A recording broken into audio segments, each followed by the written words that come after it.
Blessings to you on this eve of Thanksgiving, and as we prepare for a new ecclesiastical year with the beginning of the season of Advent. But first, a very personal word about Thanksgiving.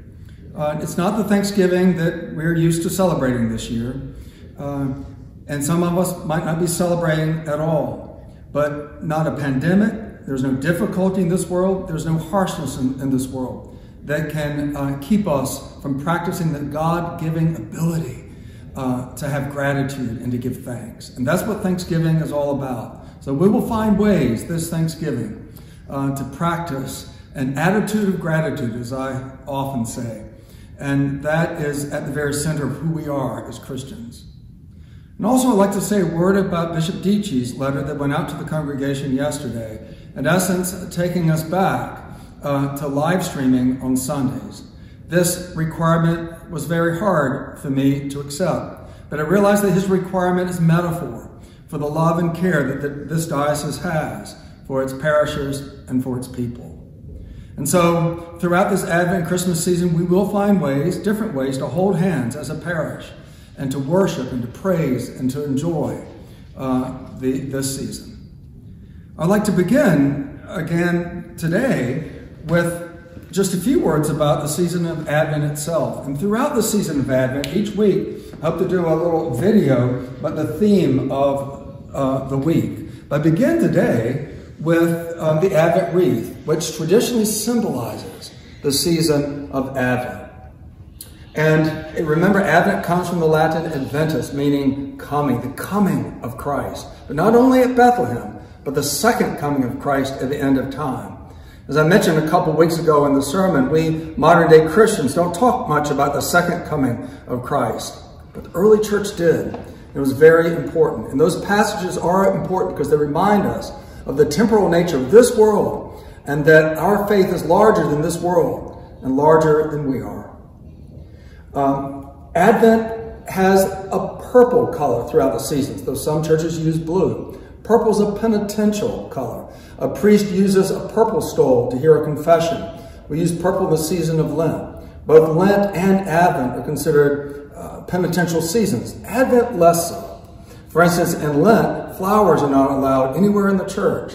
And we don't use flowers in Advent, but we do use greenery, representing the expectation, again, of the coming of Christ.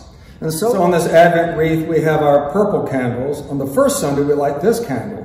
The theme of that first Sunday is the second coming of Christ at the end of time. And we'll be singing as our processional hymn on Sunday, the beloved and great hymn of the church, Lo He Comes with Clouds Descending. The middle two Sundays of Advent, represented by the purple candle and this rose-colored candle, are devoted to John the Baptist. John the Baptist, in the most beautiful ways, belongs to the season of Advent. Yes, we celebrate his birth feast on June 24th, and even his death we commemorate in August. But only in the season of Advent do we delve into the life of John the Baptist as we do. And what was his life all about? But to prepare us for Jesus.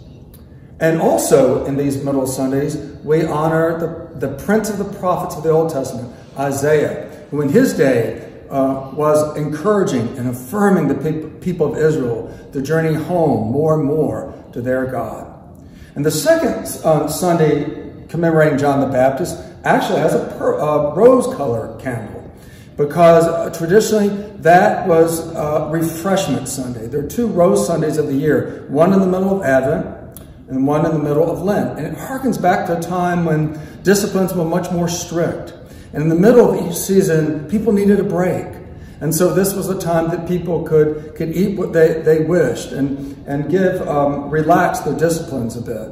Remember, the ecclesiastical year, the seasons of the year are never meant to be punitive, but to give us accountability of the balancing between fasting and feasting and fasting. And so at the last Sunday of the year, of the Advent season, the fourth Sunday, is devoted to Mary. What better person, the woman who bore our Lord in her womb and who held him and knew him better than anyone else to prepare us for Jesus. And so that Sunday we sing the Angelus and we sing Marian hymns and we think about the Mother of God. because she is always, always, still today, bringing Jesus into the world. That was Mary's vocation. It was then, and it is today. So there we have the beautiful Advent wreath. Oh, what does the bird symbolize?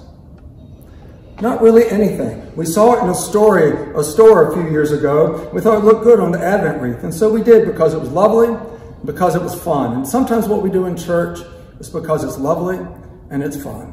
I wish you a blessed Advent season.